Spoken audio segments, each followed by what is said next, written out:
Okay. Welcome, everyone. Thank you for tuning in. Today we have a very special guest, William Noguera, Bill, who is a former death row inmate. Also, he's an author, artist. Did I miss anything, Bill? Well, serial killer expert, Serial killer criminal expert. profiler. So we have a lot to talk about. Thank you, Bill, for joining us, me and Ashley, on this interview. So I kind of want to start this off by if you could kind of take us through the beginning, like what happened when that caused you to go into prison, be on death row, and then if you could walk us through a little bit about how life in the '80s was in prison for a young man at the time, right?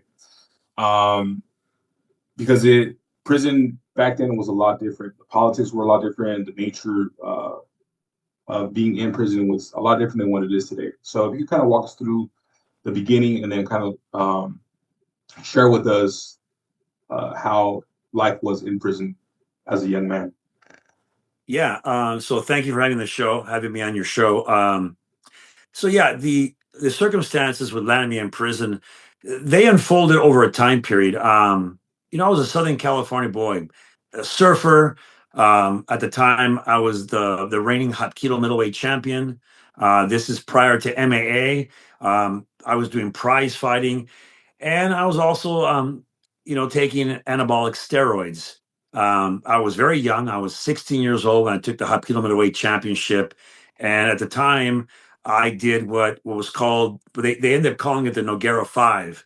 I had won the Four Seasons Open tournament, the Taekwondo Open, the hot kilo middleweight championship, the Las Vegas Open, and the San Diego Open, all in 5 months. So I was on a tear, but I wasn't the most upstanding citizen at the time. I was a criminal. I was the leader of a high-end car theft ring in Southern California. All my cars were stolen. There were number jobs, and during this time, I met a young woman, and I was only 17. She was, I think, almost 16. And as time progressed, her and I had turned 18. She was still 16. We got pregnant. We were going to have our first child, and there was a lot of abuse happening in her family. She was being sexually abused. She was being emotionally and physically abused by her parents. And I was a pretty outspoken person. I didn't hold my tongue when it came to anything. And I detailed this in my book, Escape Artist, as well. I ended up getting into a lot of confrontations with her parents. And ultimately, uh, when I went to Mexico to fight, I came back. She was about 18 months pregnant, almost 5 months. And I learned that she was forced into an abortion. And, I took it as the murder of my child. And, it didn't happen right away, but it kind of built up. And on April 24th, 1983, during an argument with her mother, I just lost control. I made a decision. It wasn't a mistake. It was a decision I made. It was obviously wrong, but I made a decision. I hate to say that you make an excuse. Oh, I made a mistake. I made a decision as a very young man, and I took a life. And almost a year later, they arrested me. They had a guy who said they overheard a conversation where I was talking about insurance money. And obviously that got me arrested, tried and convicted. The problem was that was a lie. The special circumstance, which was the financial gain, which that guy testified to, that was a lie. But it landed me in a trial fighting for my life because they added that special circumstance of financial gain. And ultimately, that made me the youngest person, boy, actually, sentenced to death at that time from Orange County. And I went to death row subsequently after that. And those were the circumstances that got me to San Quentin and Mhm. got me on the most dangerous prison in the world. And do And that you was feel your that your crime was too harsh? I mean, your punishment was too harsh? I believe that I got what I deserved at the time. Um, the person was lying. And that's Yeah. ultimately what got me out of prison because he signed and did a video where he said, look, I lied. I was a kid. I was 17 years old. The cops pressured me, and they said they would charge me with the murder if I didn't say these things. And the interview is very telling because he's interviewing. He's saying, "Look, I don't know this. I don't know what's going on. I didn't do anything." Suddenly, they turn off the tape, and he comes back on, and the cop, whose name is Sergeant Kelby Keltner, he said, "Okay, we've talked about insurance money. Tell us about that." And suddenly, he has his story. It was a Wow. lie. He signed an affidavit saying he lied, and ultimately, a Orange County first a federal judge ordered me released in 2017. Even then, it took another 5 years of appeals because the attorney general in California was an arguing point. Ultimately, they ended up just giving me life without possibility of parole. But there was a judge, an honorable judge in Orange County named Lance Jensen. And he picked up the case, looked at it, and said, "This is bullshit." Mm-hmm. And he called me down and he apologized. He said, "Look, I'm sorry. You're getting 40, you have 42 years in prison for basically a manslaughter. That should have been 5, 7, and 9. But I want to apologize because I can't release you." He said, "But I have a very unique power. I can strike that ridiculous special circumstance, and I do so now." Automatically, because he did that, I had already served 42 years. So it automatically made me eligible for parole. My parole date suddenly jumped to September 30th, 2004, that I should have been released. That Wow. was 20 years ago. So I went through a psychological evaluation. I went to the parole board, and I'm the first person in history to come off of death row within 4 months after the sentence being reduced. I went before the California Parole Board, and it was a unanimous decision to grant me parole because I was found suitable. Then I went before 12 of the commissioners of the parole board, and again on June 18, it was a unanimous decision, and I was released. So you were the first one that, by decision of the parole board, unanimous, that was had the death sentence overturned and then released, right? Released on his first try. Yeah, On the most guys first go try. there to get denial for 5 years, 7 years, even 10-year denial. Yeah, I because went I've there the never heard of first that. time. Yeah. Yeah, that's very interesting. So, Wow. okay, so everything transpired. Now you're, a young man on death row at San Quentin, right? Man, you got to tell us how it was like, especially in the was it the 80s, in the late 80s, It, 90s. It yeah, was it a was in San Quentin. Back then, the California Department of Corrections wasn't the CDCR. They didn't have rehabilitation. It was just CDC. If you had a problem, they would tell you, "Hey, good luck with that. You shouldn't be a criminal if you can't hang." So there was no coddling. There was no special needs. There was no, "Hey, I can't go outside." You went to a yard and you basically had to deal with an affiliated yard I went to. I was the youngest guy there. And the language that was spoken there, or the vocabulary, was violence. And Mm-hmm. there's only one way to get respect in prison, and that's for in prison deeds. You have to be actively gaining respect, meaning if someone crossed you, someone stepped on your toes, it wasn't about someone spitting on you or grabbing you or stealing something, or it was about any infraction to your respect. If someone disrespected you in any way, shape, or form that could be perceived by any of the guys there, the convicts, because back then there were a lot of convicts in prison.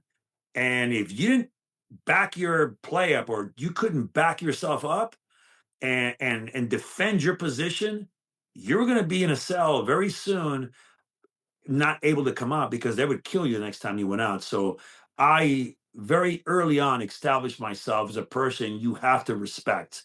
Otherwise, you're going to have to dance with me.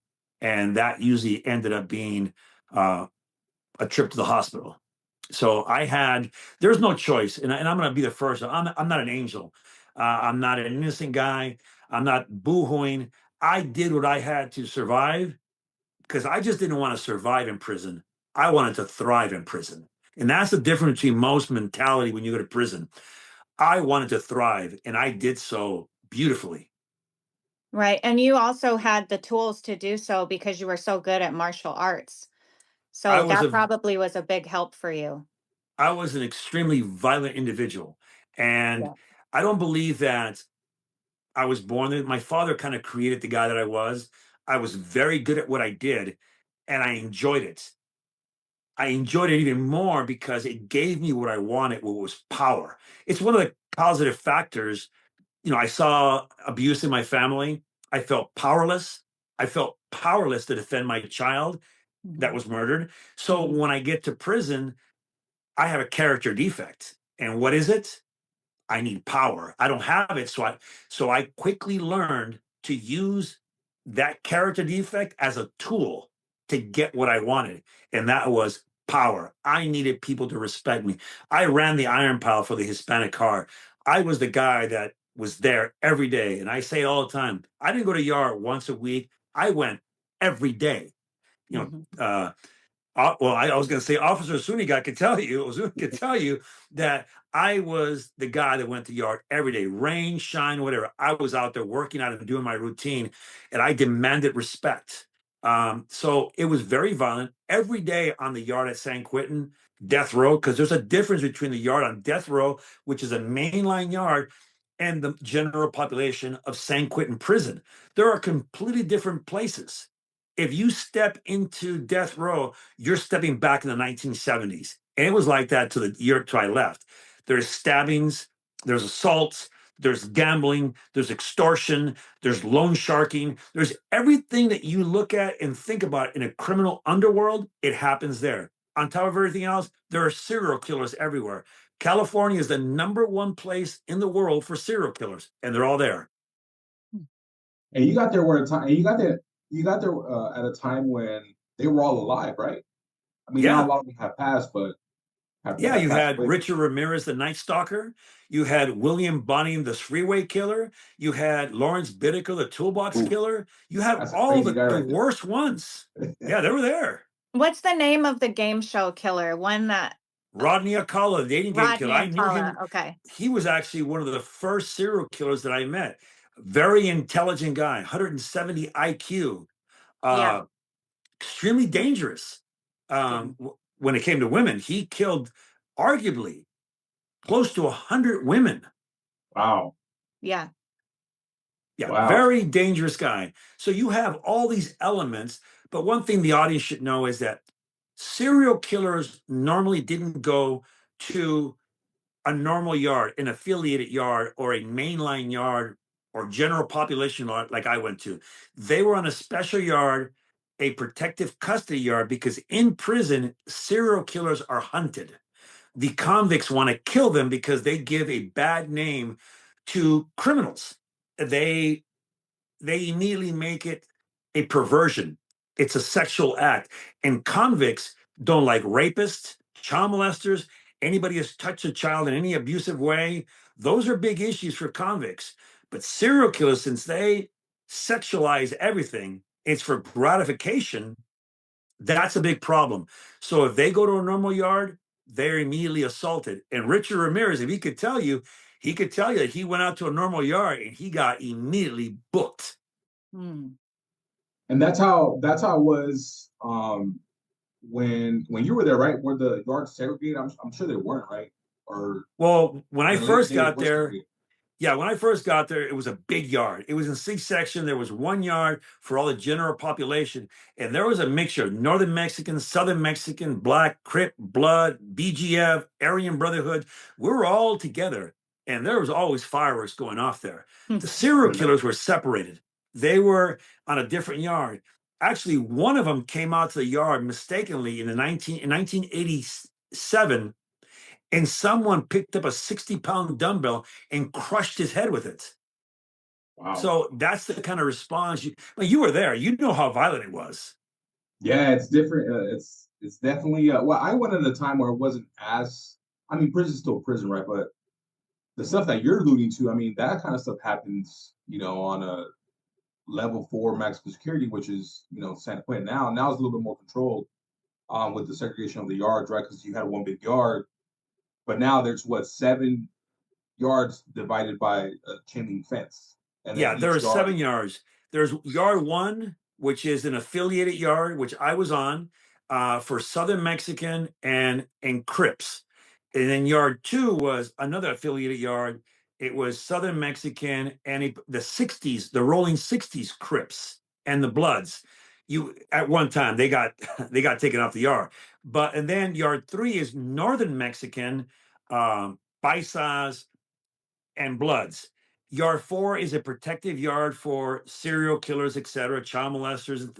Yard 5 was 2 different yards. It was an ADA yard, but also yard 5 was an affiliated yard at one time. So they separated. Yard 5 became just an affiliated yard. Yard 6 was another general population yard. Yard 7 became the ADA yard where most of the serial killers were set because they were so old, they were put there. And ultimately, that's where I got the job. The warden of San Quentin gave me the job as the IDAP worker, the Inmate Disability Assistant Program worker job.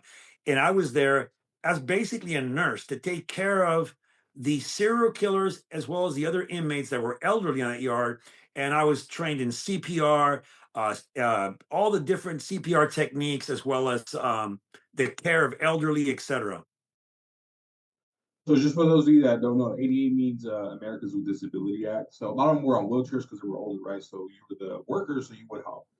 Excuse me, you would help move them around or assist them in whatever it is that needed any kind of movement or getting from point A to point B. Is that correct? That's correct. And if they needed to put their clothes on, they needed for me to get them a cup of coffee, walk them over to the toilet area, to the sink area. I could wheel them into the shower, turn the water on, because these guys, some of them were in their 90s. David Carpenter, the trailside killer, who's a serial killer, was there as well. And he was 94 when I left, or 95 years old when I remember left. him. Yeah. Wow. Some crazy individuals. Is he still alive? Douglas Clark was there too, right? Oh my God. Yeah, he's David Carpenter is the oldest man on death row. The second oldest man is Joseph Naso, who the book Through the Lens of a Monster is about. He's 91. You mentioned Douglas Clark. Yeah, of course. And he was the Sunset Slayer. Sunset, yeah. So you have guys that went there in the late the late 70s and early 80s, and now are in their 80s and 90s. An interesting thing that someone said to me when I was first arrested, he was an affiliated guy. He was a carnal. He was a member of the Mexican mafia. And I was 19 years old. And he told me this, and I'll never forget it. He told me, he said, youngster, I got good news and I have bad news for you. The bad news is they're going to convict you and they're going to send you to death row, man. I just have a feeling about you. He said, and that's bad. But the good news is you're so young. You're young, you're strong, you're violent, you're aggressive. You're going to get out in about 40 to 42 years. Whoa. He told me that. I'll never forget him. His name was Eddie Munster. Eddie Romero. They called him the Munster because he was a made guy that people feared. Yeah. And he was spot on. I went to death row. Most of the people there that I knew either died, were murdered, were executed, or lost their minds. And sure enough, 42 years later, I walk out of San Quentin. I walk out of prison, actually, and here I am. And he was spot on. And I'll never forget that. So all the time that I was there, I kept that in the back of my mind. I always stayed very busy.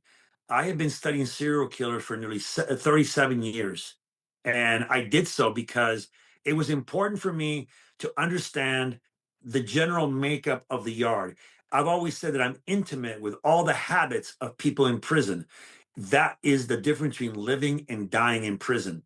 If you know everybody's habits, you'll know when something's going to happen, even if you're not privy to it by their habits. If the whites aren't doing pull-ups at a certain time, they do it every day, that's a problem. I know something's going on.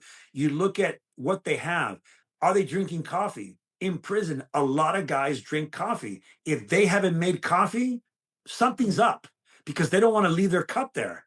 These are little signs. It's not just the coffee. It's all these different little signs that tell you something's going on. Then you look for the person involved in it and you start looking for tall signs. What is he wearing? All these habits, I know them very well, and I've been training this since I was 5 years old. My father was a very toxic. He believed in a toxic male machismo, or whatever you want to call it. And his male toxicity was so overwhelming that as a small boy, my first subject was my father. I had to learn all his habits so I would know how to survive. And that he taught me how to track predators, meaning hunting rabbits, hunting coyotes, wolves. And from there, it was fighters in the ring. And then it was marks in the world of theft for cars. And then, of course, I started studying killers in prison. The killer that was very different from me was the serial killer. Because most people, if we do a robbery, and you have to kill somebody, it's still wrong. He grabs your gun, he's a witness, you shoot him, it's still wrong, but you can understand the logic behind it. Right. There is no logic between what a serial killer does and him having the ability, because he's the only predator that can actually sexualize or get gratification from murdering someone. Mm-hmm. And serial killers have a very unique ability to sexualize the act of murder itself, and they get a rush from it. So I wanted to find this out. So I began studying serial killers, and I've studied them all. Richard Ramirez, the Sunset Slayer, the Freeway Killer, the Scorecard Killer, the Toolbox Killer, and I can go on and on and on. I didn't meet one serial killer over breakfast and a Coke and a hamburger in a visiting room. I live with them. I'm the friggin' Jane Goodall of serial killers because I know what they do. When no one's watching them, I was watching them. I was having conversations with them about killing, about what they felt. And of course, I lied to them. I told them that I too was a serial killer. I just never got caught for it. And I had killed 7 people. And I kept telling them all this stuff. What sold them on it, especially Joseph Naso, was that the victim that I was arrested for and convicted for was a woman. And Joseph Naso, who is, people call him the alphabet killer. That's actually incorrect. He is the portrait killer. He is referred to as Yeah. the alphabet killer because he uses the initials. In some of his cases, they match. And the guy who killed the Rochester girls, the children, he had one of the victims' names was Carmen Colon, same thing as Joseph Naso. He is not the scorecard killer. DNA has proven otherwise. And I have a letter, it's in my book, where he's saying, I didn't do that. Mm-hmm. He would have told me. Could he have lied? Sure, anything's possible. But the consistency of what he told me was spot on. So I tend to believe him unless I can investigate it further and find out differently. And of course, I will admit, hey, I may have been wrong, but I'm pretty spot on when it comes to this. So I read people probably better than anybody, at least killers better than anybody, specifically serial killers. And Joseph Naso is the one he's the first book that I wrote about serial killers. There's another book that I have on submission. I'll open it up here. It's called Dead Body Society.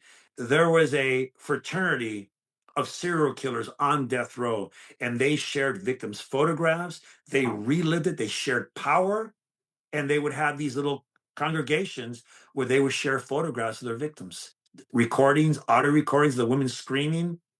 They did that there. Some sick people, man. Some sick people. So these serial killers, right? Would you say that even if they get into really old age and if they were to be let out, this is something that they would always want to continue doing because they were possibly born like this, right? Like something is not right in their head. Would you say that they were probably born that way? Absolutely. That's my argument to all these psychologists who have never met a serial killer, but they'll sit there and give you a diagnosis and a thesis that serial killers were created. And I say, Yeah. really? And they say, oh, absolutely, because of the abuse. I said, okay, so let me hit you with Yeah. this. There are cases of this. You have a family, you have 3 boys, one boy's a cop, the other guy's a doctor, and the third one's a serial killer. Mhm. Same circumstances, same family. How do you explain that? Well, we can't explain it. Well, you can explain it because serial killers were born this way. It's no different than a person that is a child that can play the piano at 3 years of age, like Mozart.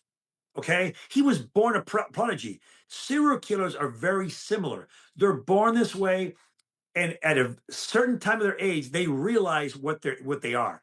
And you'll see, well, they start lighting fires, they start torturing animals, That's them filling in the dark to figure out who they are. Once they get that charge, when they kill something, they figure that they get this adrenaline rush from it.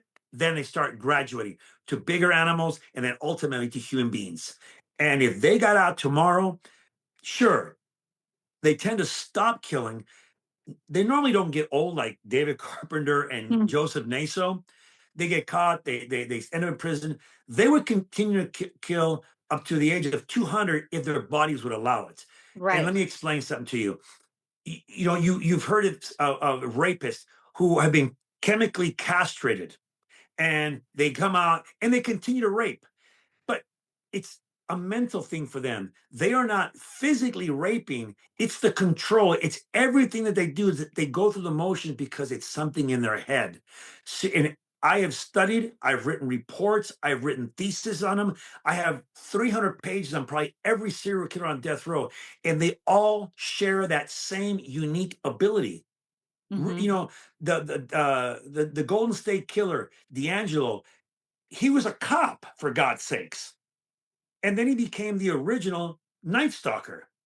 They later changed his name to the Golden State Killer. But one of the things that he did was he was a ransackler. He's a rob and rip off places. He began to rape women, and then he began to murder them and murder them. But the thing about him was he would put plates on the husband's back as he raped the wife. So, and he would tell him, if the plates fall, I'm going to kill you and her. Well, that is the ultimate control, isn't it? Yeah. That he knows that he is hearing this and he's doing nothing about it. Serial killers also do it similar. You've seen that a young woman will go to a truck stop. She's been held captive for 6 months by a serial killer in the cab of his. At one point, he'll release her on purpose and he'll say, "Don't you move or I will kill you." And he'll go out, get gas, he'll go to a restaurant, he'll come back and she won't move. That is the ultimate high for a serial killer, to have complete control over a victim. Right. Wow. Wow. It's kind of, for me at least, it's kind of it's crazy because I remember, you know, you see them and you're like, and one of the things that was very interesting, very interesting to me. Maybe you can weigh on this a little bit, right? And it was something I never understood, right?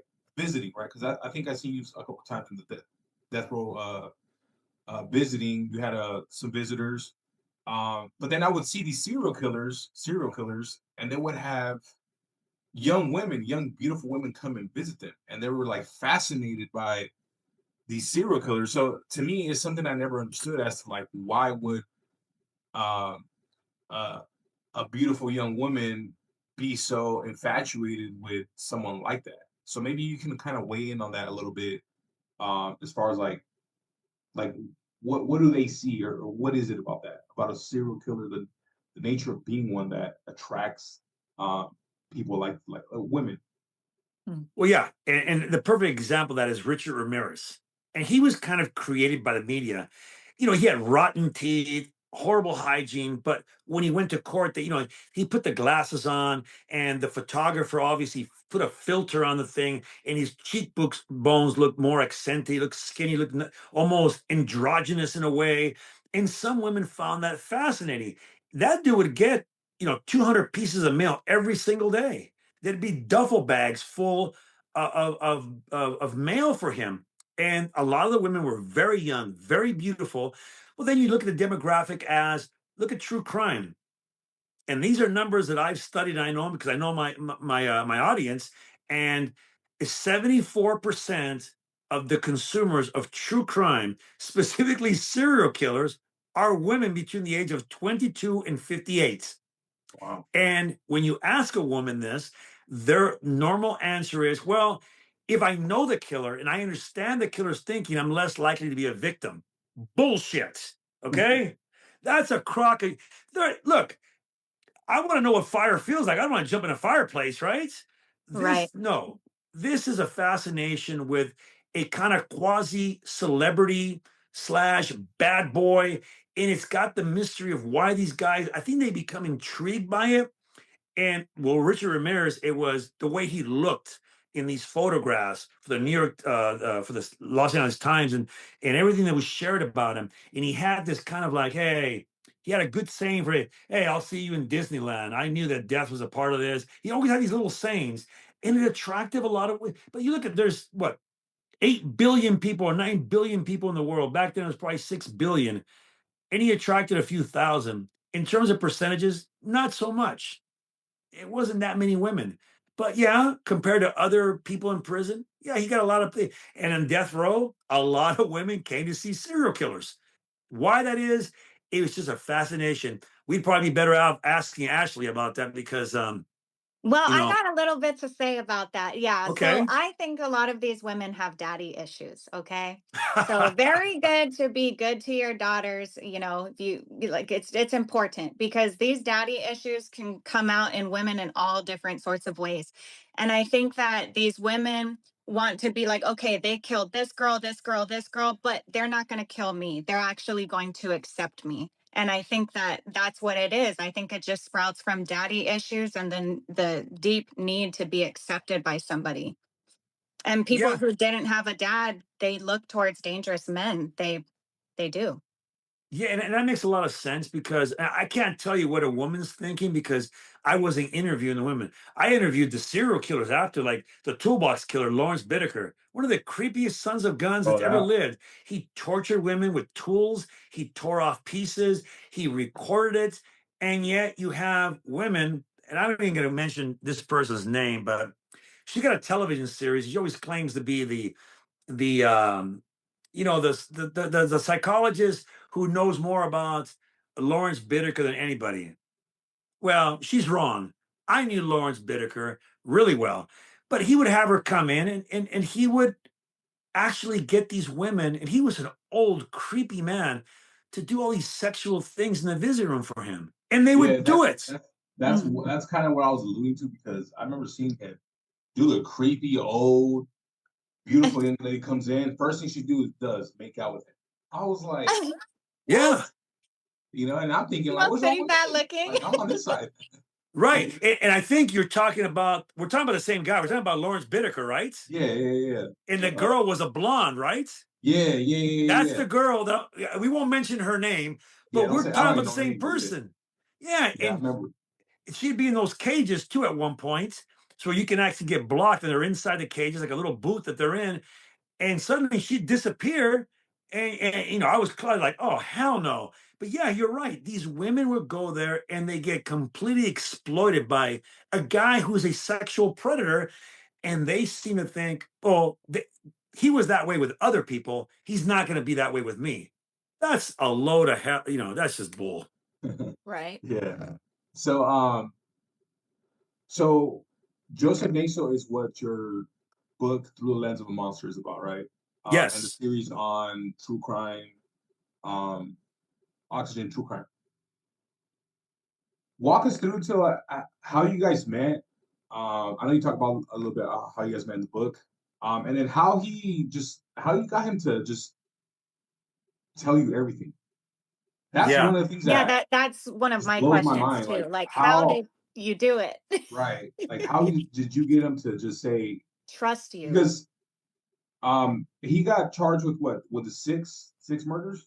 He got charged with 4 murders. They used 2 murders in his penalty phase, which was with Sarah Dillon and the girl, the woman from 739 Leavenworth, which was Cherie Patton. And yeah, so they knew about 6 of the murders of the 10 that he had on the list.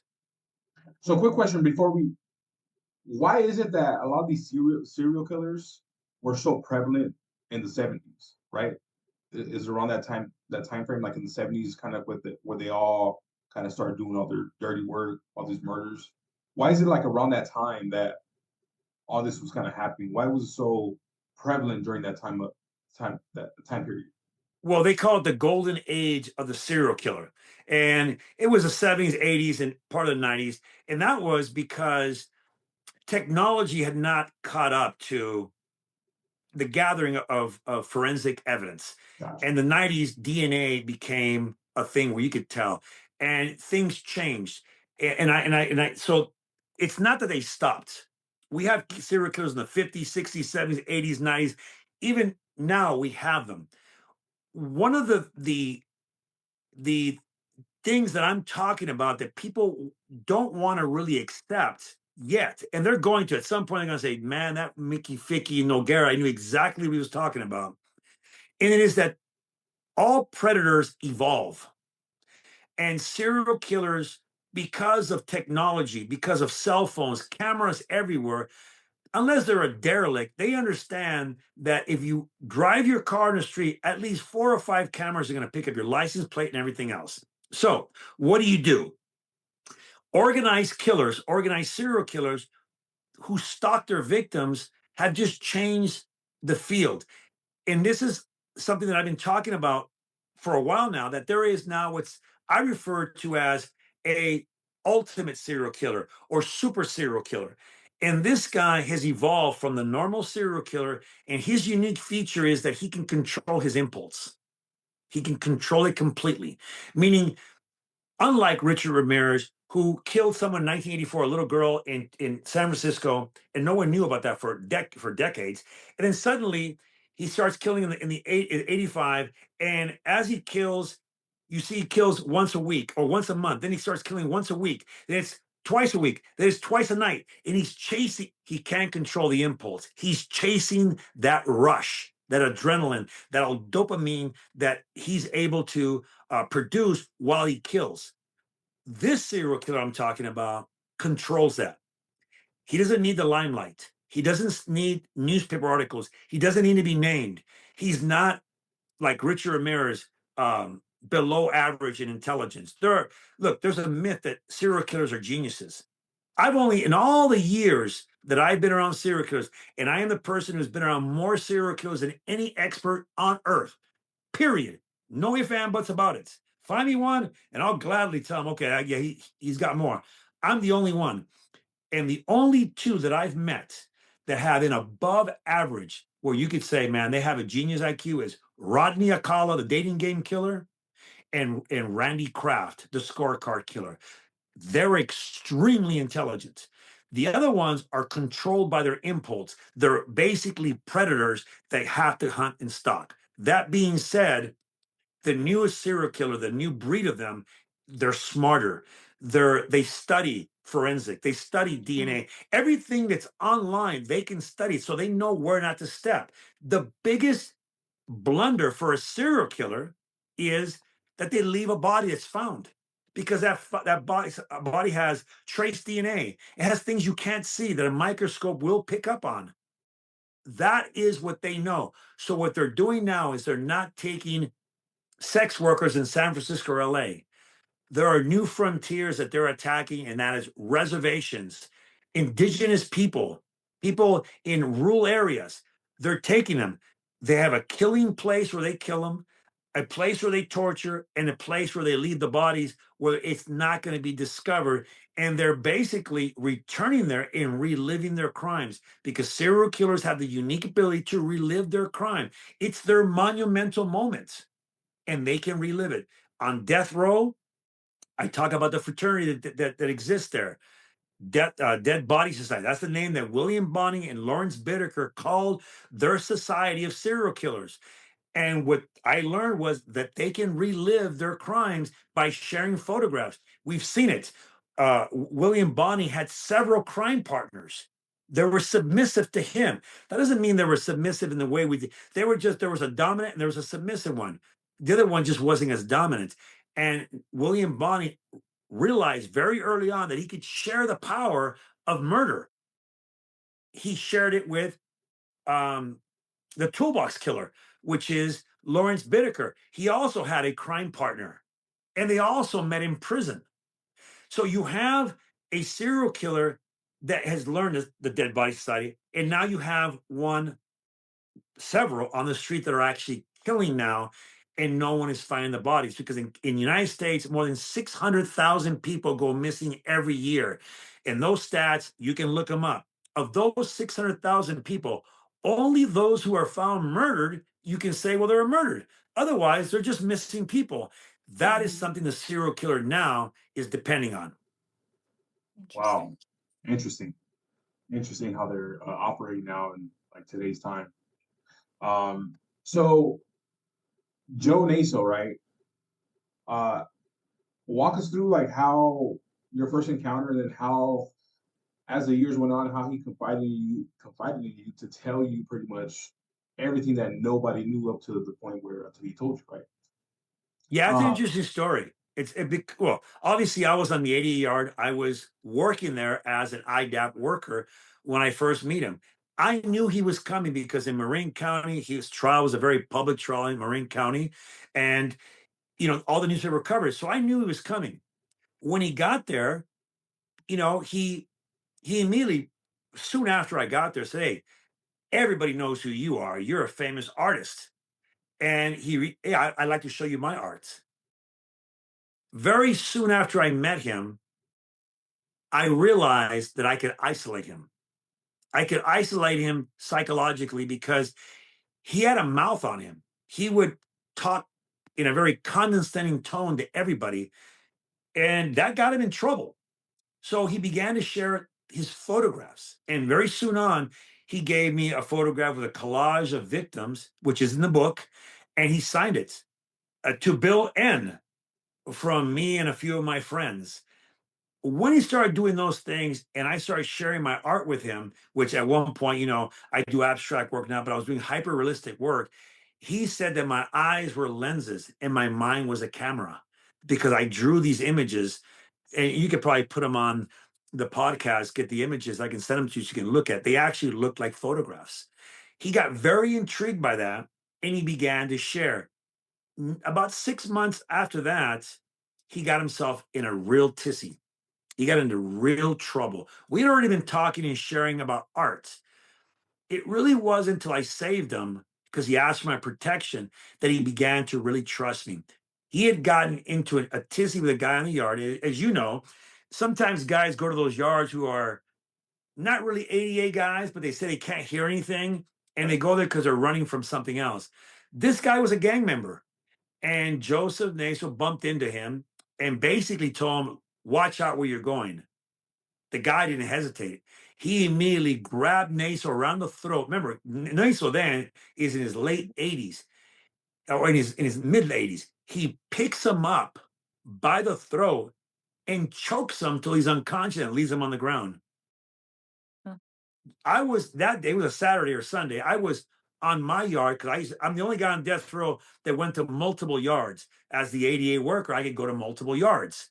So I'm watching what's going on.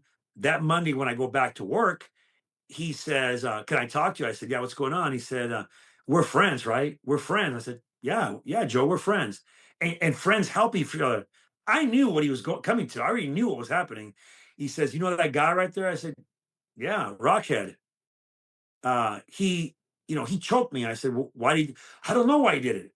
I said, "Joe, how about being straight with me?" "Well, I may have said something." "Okay." I said, "Joe, you got to understand that guy is a convict. Every day he's going to take something for you until he takes your manhood." He goes, "What do you mean?" I said, "Joe, it's already started. He's going to rape you." And that freaked him out. A guy who rapes women, he's a serial rapist who has over 150 rapes. He's like, "Is the guy homosexual?" I said, "No, he's not a homosexual. It's not about being gay. He wants to take everything from you." You've never seen wolves or animals mount another animal to show them their dominance. He wants to show you his dominance. He's going to take things from you. Oh, he panicked. "Well, you got to help me." I said, "Joe, I can't unless I physically restrain him." And I knew I couldn't do that. So I had to play it perfectly well. What I did was I set him up. I set both of them up. And you know me, I'm a thinker. I'm a guy who looks at a situation and sees how he can take advantage of it. Well, in prison, what's the most important thing? Your property and your area. If you're working out somewhere, no one steps over there because it's disrespectful to you. So I was the first person in the yard. I set up my towel and I did a few sets of burpees, started sweating. So it was obviously sweat there. When they let everybody out, I told Joe, "You got to do exactly what I do or I won't protect you. I'll do anything you say." So I parked him right next to the area I was working out in. And I set my cup. And if you remember, My cup always had a little green dot on the top of it. Yeah. Everybody knew that. Bill's cup had a green dot on top. So don't touch his cup. And I set my cup full of water there. Here comes Rockhead, dilly boppy. He sees Naso and he shakes his chair. He bolts out of the thing. And I just said, like, sit down. So he went back and sat down. By that time, Rock had already reached into his bag. And unbeknownst to Joe, I had put my portfolio in there and my lunch with my name clearly written on it. Dumb shit didn't see that. He just stuck it into his bag and stole it and put it on the fence. I saw that too. So when Joe sits back down, here comes Walker walking. He sees the cup next to Joe. He thinks he's his cup. He runs up and kicks it in the air. And when it hits the ground, it shatters. I'm over there hitting the heavy bag. I walk over, drenched in sweat, and I pick up the cup and I look at it and I walk up to his face and I get into his face. I said, "What the fuck?" And he looks at the cup. He's like, he realized what he did. "Hey, am I bad, bro?" I said, no. What? And he starts getting very upset. I get right in his face again. And he says, "It's because of that piece of shit, that little rat." And I got right back at, I said, "Rat? Like you're telling on Ryder and those guys? Just like you're a rat?" Man, he turned 6 shades of whiter. And I had him. I knew it. "Hey, man, hey, you're not going to tell me?" I said, "Your business is yours, but you don't touch him. He belongs to me." And he's like, "Well, I'll pay for the cup." I said, no. The cup is just, there's the disrespect, man. And that's when he only had 2 options. Either he was going to swing on me and end up in the hospital, or he was going to bow down. And he tucked his tail and he said, "Man, look, I fucked up. What do you need? What do you want from me?" I said, "When I think of something, I'll let you know. For now, step off of my playing field." And that was it. When Joe saw that, he was like a puppy behind me. He was dependent on me psychologically. He was dependent on me physically because I protected him. And that's when he began to reveal to me why he does what he does. And I asked him about his childhood. I asked him the influences. And serial killers are born that way, but influences in their life influence who they are. Joseph Naso was a cross-dresser as a very young child. His mom beat him when he cross-dressed. The funny thing was, he told me, was she got even more upset when he got aroused when she beat him while he was wearing her clothes. And then for Joe, killing women is how he cleans them. He believes that all women are deceptive. That when they tell you, "Oh, I'm just working as a model, but I'm not," but they're willing to sell their bodies, that's deception for him. So he believes he has to clean them. And that's when he started confiding in me all of these details of how he became a peeping Tom. And then he would break into people's houses and put the women's lingerie on and sleep in their bed while they were gone. He would masturbate then. Sometimes he'd come back at night with their underwear, watching them have sex. It was this obsession. And then his mother, he walks in on her and she's cheating on her husband. And this is the pivotal moment where it shapes him not to be a serial killer, but how his MO, his signature would be defined. And Joseph Naso sees his mother having sexual intercourse with a neighbor, a mechanic. And he distinctly hears her tell him, "Choke me." Mhm. That shaped him. That deception, maybe in a way he's killing his mother as a surrogate, but he told me, "I was going to kill no matter what. I'm the killer of the decades. I want to kill because women need to be clean." And the photograph thing was his thing. Joseph Naso, what he does better than anyone I've ever seen is that he's an average Joe. You never remember this guy. He looks like 1,000 different men. He looks like no one. He's not too tall. He's not too short. He's not too fat. He's not too bald. He's just a guy you never remember. He's your average Joe. But what he did really well was convince women that he was that guy. One of the women, Pamela Lamson, who the law enforcement made a mistake. They actually accused Rodney Akala of killing her. And yeah, she said, "I was going to meet a photographer at Fisherman's Wolf." But the tall tale sign is that on his list of 10, he writes, "Girl on Mount Tam." And she was found on Mount Tam. The other thing is that she told her brother told law enforcement this. My sister said, "What are you worried about? The guy could be my father." If you know Rodney Alcala and what he looks like in the 1970s, he looked nothing like someone's father. He looked like a young, charismatic, long haired guy who was a bit creepy, but women found him attractive. It's how he got so many women. So, and also, Joseph Naso met another girl, which I write about in my book, at the A's game, and he took her to Mount Tam as well. There are two girls on Mount Tam. One was found, which was Pamela Lamson. I detail that in my book, that he posed her.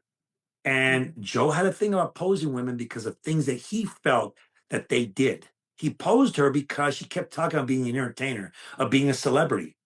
So he said, okay, now everybody gets to see you. You're posed. Joseph Naso murdered Pamela Lamson. The book details it. Both Ken and I basically proved it on the television show, Death Row Confidential. But that's how I got Joseph Naso to begin talking to me. And then I had to share stories that I had to make up about how I killed people. And I used what he had told me as a platform to convince him that I too understood that women have to be cleaned. Wow. So he shared all this information with you. How long, what like a time frame as far as like how many years uh was he sharing all this information with you? Obviously you were, writing all this down so you can document it. But how many years would you say that kind of like this went on as far as like him sharing all these details with you, all this information, leading up to the day that you decided to contact Detective Maines, right? Maines, his last Yes. name? Yeah, Yeah, Ken Maines. Ken Well, it Maines. was almost a full decade. I Oh had wow. not, I didn't have enough information that I felt. I had a lot of stories, a lot of details, but I couldn't personally go and search for these bodies or search for these people or search databases. I'm not an investigator of that sort. I'm the guy that can get people to talk. Some people call me the serial killer whisperer because I can get them to talk. So in 2020, Joseph Naso didn't want to be at San Quentin anymore. And I explained to him that there are ways to do that. And he had already told me that he was a caddy and that all the big deals happen on golf courses. So I came up with a story because I'm close to Walt Pavlo Jr. He's a writer for Forbes. And I came up with a story that, Joe, you need the governor to commute your sentence to a lesser sentence. You can get to a nicer facility where your family can come see you. He says, yeah, that's exactly what I want. I'm not a threat to anybody. He said that, I'm not a danger. I'm just an old man. Then he stopped and starts giggling. I knew he was what it was. He has no remorse. So I said, well, look, Joe, if you want a commutation, I know how to get it. I have a friend named Walt Pablo. He writes for Forbes. You can look him up. And of course he did. He saw who he was. But he plays golf every first Saturday of the month with Gavin Newsom. That was the beginning of me getting him to confess on paper to the girl from Berkeley, which is one of the 10. Not soon after that, he told me that the list of 10, those are just his greatest hits. He said, hey, you're not a bad looking guy. You've been with quite a few women. You have a top 3, right? I said, well, yeah, I had, 3 women you can't forget. They're those high school sweethearts, whatever, right? He says, well, I've been with hundreds of women. The list of 10 is me playing a game with myself. Those are my top 10. I actually killed 26. Wow. And there's evidence to that because law enforcement found a coin set in his home, 26 gold coins with 26 heads. Those represent the women he killed. Right. So, Wow. so to finish what I was saying was, I got him to write the story of the girl from Berkeley. And I went to law enforcement. It's very difficult, as you know, on death row to put yourself out there because I went to yard days. Someone could very easily have said, you know what, he's working, kill him or try to kill him. So I went to a number of different. They didn't want to hear it. They didn't care. They had Joseph Naso in prison and care. I went to private investigators. They wanted $15,000 up front. And I told them, like, isn't this about the victims' families? Well, we have to make a living. So finally, in 2022, my attorney says, Bill, the court's going to lower your sentence. We're getting you off of death row. I said, no, I'm not done. I need more time. They're like, what the hell? You going to spend more time on death row? I said, I have to finish something. I didn't tell them what I was doing, but shortly after I contacted, in May of 2022, I contacted Ken Maines. And within 48 hours, he had responded. I gave him the evidence that I had, or my attorney did, another attorney that was not related to my case. And within, I think it was less than 72 hours, he had me call him and he said, hey, listen, I think I know who the girl from Berkeley is, but I need 2 details. And I knew what he was going to ask me because I had purposely misquoted 2 pieces of evidence because I wanted to know if he'd pick up on or not. One of them was the name of the restaurant where Joseph Naso told me he met her.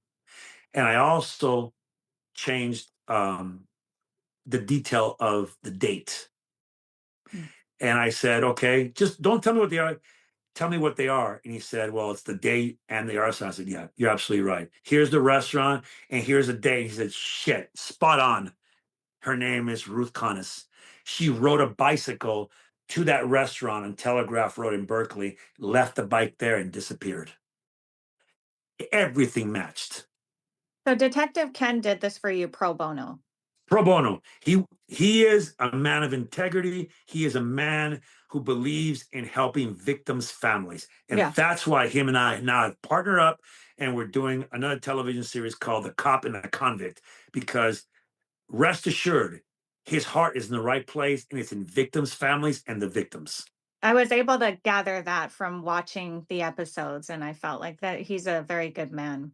He is. He was retired when you reached out to him, right? He was. He served as a Marine, and I thank him for his service for that. He was law enforcement for 25 years, FBI investigator, and he was retired. He's retired now. And what he and I do together now is we work these cases, and we're trying to bring finalization to victims' families. This is my living amends. This is what I do because in 1983, I took a life. It doesn't make me a serial killer. I took a life when I had no right to do that. I made that decision, and now my decision is to make up for it. I'm never going to be able to pay that debt, but I practice what I preach, and every day I try and bring finalization answers to victims' families. Now, have from the list of 10, right? Have you brought that finalization to all the victim families yet, or is this still like a couple? Well, we have actually more than that. We solved the case of Ruth Connis, the girl from Berkeley. We have spoken to her family. They are very appreciative what happened. We talked to the brother of Pamela Lampson and the girl on Mount Tam. They're very appreciative. We talked to the children of Charlotte Cook, who was the girl near Down Peninsula from Miami. And of course, there is the girl from Hillsborough. I gave the details. We went there with dogs. That was 1965 when it happened. We did not find that body. But the details, the case, we have the answers. We are still investigating that case, but the story is in the book. It gives you details where she's at, where he left her. And even there is another case of the first girl from Mount Tam. Her name, where he picked her up, identical to Pam Lampson. And I give details where she was left too, near Arturo Trail. So we have actually solved, the girl from Berkeley, Down Peninsula, the case of the Hillsborough case, Mount Tam, and then we have the other girl from Mount Tam, which is Pamela Lampson. And of course, we have the girl, which is the Las Vegas murder he did as well. And it's covered in the book as well. So we have basically 6 murders we have uncovered with evidence that points to being solved. And then there's the rest of the 26 that have not been solved. which are 14 or 15 other murders that we're working on presently. Because I have a lot of information on those, and we're working on those as Oh, so well. you have more Oh information. yeah. Oh wow. There was only so much time to write the book and put out the television series. Right. There's more evidence that I have on Rodney Alcala, on William Bonning, on Lawrence Bittaker, on the Sunset Slayer. Look, my list goes on and on and on of the people that I have information about. Continue to do that. Okay, interesting. And did you go back to like your cell and write all these little details down in a notebook so that you wouldn't forget them? Absolutely. I did Okay. that for a decade. You asked how long it took. It took 10 years. And I have those notes. They're shared in the book. You see my handwritings there. I say Naso came to Yard. He did this. Those are some of the notes. Obviously, there's 300 pages plus of notes, which my publisher, Sandra Jonas, put together, and she picked the ones that she felt were best for the book to kind of confirm what I'm saying. But that whole book basically are my notes. Right. Naso had I think on one of the episodes they talked about um the book or the diary that he kept of all his victims, right? Did you ever come across that? Yeah, it was called his rape diary or rape journal. He would write, and they're online. You could find them. He would write, and law enforcement released some of them. He would write, "Girl from Buffalo was really great. Had to punch her to take it." Stuff like that. Girl Shit. near Rochester picked her up here. Drove her home. This guy was so sick. He picks up a girl. He rapes her, drives her home, and then goes to the front door to try and meet the mother. Oh my God. I mean, Wow. where is this guy? So there's a lot of instances where he does these things that make no sense, but he was very cunning. He was extremely good. Look, I can't think of a serial killer that raped in so many different decades. I mean, there's Joseph Naso started raping him in the 50s. 1951 was his first rape. In 1965 was his first murder, and he murdered through the 60s, 70s, 80s, and 90s. He even one time jokingly said, "Well, you've heard of the Raiders. They're the team of the decades. I'm the killer of the decades." And he joked about it. It was funny to him. This guy has no remorse. The reason I call the book Through the Lens of a Monster is because he's a camera photographer. The front cover basically tells a story. And Joseph Naso is a monster. He is a monster that lived among us. Yeah, a man without a conscience. And no serial killer has a conscience. Right. They kill because it's what they're born to do. And Joseph Naso is one of the best at what he did. Horrible, horrible man. And it's actually funny. Not too long ago, I don't know if you guys knew this or not, but Dan Noyes of ABC News was interviewing. He actually Naso called him. Dan Noyes for a decade tried to get him to talk, and no, I didn't do it. I'm innocent. At the end, he tells him, Joe, Bill Noguera's out. And he got really quiet. He said, well, did he use the evidence that I gave him? Because I gave him a lot of evidence about my case that he should never have shared with anybody. And I wrote things down he should never have shared with anybody. And Dan said, really? He says, well, it doesn't mean nothing. He just admitted it, that he shared things he wasn't supposed to with me. He wrote them down for me, and that he knew me. And Dan says, well, no, he actually didn't do anything about your case. He got out on his own merits. And that's when Naso realized he had opened his mouth. He always thinks he's the smartest guy in the room when he walks into it, and he's not. Until he's not. Interesting. Yeah. So when you went up before the parole board, they took into account everything all the work that you did as far as like help solve these cold cases? Absolutely not. That's something I want to get very clear. I kept that away from my lawyers, the judge that resentenced me, the parole board. I didn't want to be let out other than in my own merits. I got out because a judge said those facts about the financial gain were absolutely untrue. And you served too much time, and we're going to let you out. The parole board never once heard about that. Never. They knew nothing about me solving cold cases. They knew nothing about my book. They knew nothing. All they knew about was that I was a facilitator at Corcoran State Prison where I taught anger management. I was the facilitator for Alcohol and Narcotic Anonymous. I taught domestic violence classes. And the staff there, as you know, knew me very well. I had lieutenants, captains, and the warden herself write me a letter and say, Mr. Noguera is what rehabilitation is all about. I had the former warden of San Quentin, Ginny Woodford, who I did art for her on the walls of San Quentin. I did projects for her. She's the former director of the California Department of Corrections, wrote a letter as well saying, I knew Mr. Noguera very well. Mr. Noguera is rehabilitated. He deserves a second chance. But no one ever knew about this fact that I was solving cold cases.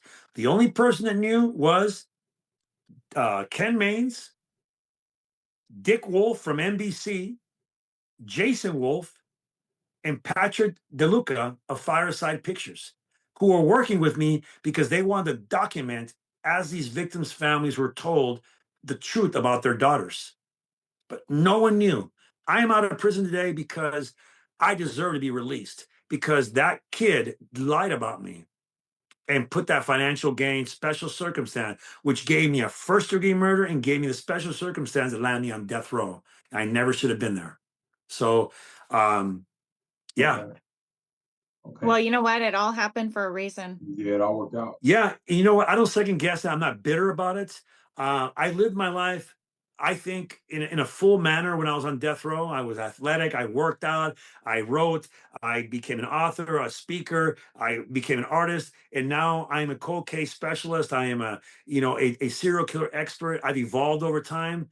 And I was there for a reason. And I'm very appreciative of the people that listened to me and let me out. But ultimately, I'm okay with how my life turned out and what I'm doing today. It's good, man. Really quick, when I met you, was on the fourth tier, right? Fourth tier, cell 77. Cell 77, and you did art. You were painting different art, abstract art, and you made one for me. I did. What kind of got you started into art, creating art as a form of like expression, using like the different colors? Yeah, well, at first I was a black and white artist. I started doing ink stippling, these little dots that I made photographs. I mean, drawings look like photographs. I learned that from my mother and my father. They were artists. They just couldn't dedicate their lives to art because they had to, they had to raise a family and had to get normal jobs. But when I got to prison, I also realized that I didn't want to ask my mom and dad, girlfriend, wife for money. Most guys in prison, they use family for financial, whatever it may be. And I didn't. And my rule was if Bill doesn't make money, Bill doesn't eat. So I began to draw in that stippling art, and I was always a year, 2 years I only sold to staff members at San Quentin, and they were paying at first about $200 in the 80s. It went to 500, and went to 750, went to 1,000, went to 1,500, and my prices kept going up and up and up. And then galleries started representing me. I was supporting my family. I was supporting myself. I wasn't depending on anyone and begging for money or anything. I did everything myself. I basically created the person I became. I began to speak better. I didn't want to speak like a gang member. I watched the nightly news. So I evolved. As a person, I evolved. And ultimately, I supported myself with my art. And in 2014, I decided to write Escape Artist. Never went to a class. I sat down, I wrote it. It earned me debut author of the year. And I've written since then 5 books. And 2 more are being shot for publishing, which is Penitentiary Horror, as well as the other one, which is Dead Body Society, and they're done. So, art has been good to me, both format literary art as well as the visual arts. But I basically told the story of who I was. My art was a portrait of the landscape of my confinement. The piece that you have is made with ground up pieces of rock from the wall of San Quentin. And there's one of my pieces. Yeah, that's from the series Maximus Escapus. Yeah. And Amazing. now that's a geometric form of my landscape based on mathematics. What people don't really know, I know that Emo does, is the back of it, it's signed by me, has my fingerprint on it. And it With always a letter of has a authenticity. truism. Yeah, there it is. There Right. it is. So most amazing. galleries always ask that of me. They say, when someone says, I have a Noguera, I said, really? Turn it around. We want to see the back of it. And that particular piece right there had a teaspoon of the wall of San Quentin. So I believe that artists have to have an intent. Just doing art for the fun of it or for the sake of painting is like, it's worth like wallpaper. It's nothing. You know, I've never finished a painting and said, well, I feel really good about this. It relaxes me. Hell no, I was more stressed out than ever when I was creating the work because I was working with an intent. That intent was to destroy the cage that was holding me. So by taking a teaspoon or a rock, and if you look here, if you look at these pieces, these are cubes. They're made with San Quentin newspaper and wax from the floor, and I painted it. Inside of this, there is a rock from the San Quentin wall. So each piece I did and I sold and I put in galleries, they are a piece of the wall that was weakened by me creating. So as I was creating, I was destroying the cage, and I can argue that my intent was realized. I'm out of prison. I destroyed death row, the cage, but more so, San Quentin death row doesn't exist anymore. People are on death row, but they're in prisons around California. So maybe I weakened the walls enough to allow me to escape, realizing the escape artist, and then letting everybody else out of San Quentin and into other main lines. But I did so with that intent as an artist. Well, that was amazing. Amazing. Very beautiful. Thank you for sharing. Thank you for taking the time with us, Bill. You know, this hour and a half that we've been sitting here and conversating. Thank you for sharing your story. And the tech issues. Thank you for understanding. No, no worries. I appreciate you guys. Thank you for having me. And I hope you guys have a great day. Yeah. So for those of you listening, make sure you grab a copy Through the Lens of a Monster. I'll link it down here in the description. Get it on, or you can search it on Amazon. And then the True Crime series Death Row Confidential on Peacock, right? Yeah, Secrets of a Serial Killer. Check me out on Instagram, Dead Body Society, YouTube, Dead Body Society, TikTok, Dead Body Society, my website, WilliamNoguera.com. I'll link your website, link your social media down in the description. So, Ashley, you want to anything else before we? Well, you know, I got a long. I could ask you questions forever. I'm very interested in what you do. And I wish that we could stay on longer. I do have to go pick up my kids, but I would love to be able to do this again sometime and pick your brain. After the next season, then we could probably reconvene and do a part Absolutely. 2. Oh, that would be amazing. But yeah, Bill, from a former correctional officer to former death row inmate, you know, it's kind of funny how everything played out, right? Because you're not in prison anymore. I'm not a correctional officer anymore. And then here we are having, you know, a conversation about, you know, your life, your experience. And I share a little bit of my experience also. But thank you, man. Thank you. I appreciate it for taking the time here and you know, doing this interview. Yeah, man. Hopefully we can do a part 2 after at a later date for sure. Yeah, absolutely. So I always end my episodes by saying, you know, be safe, be aware of your surroundings. Your life could depend on it.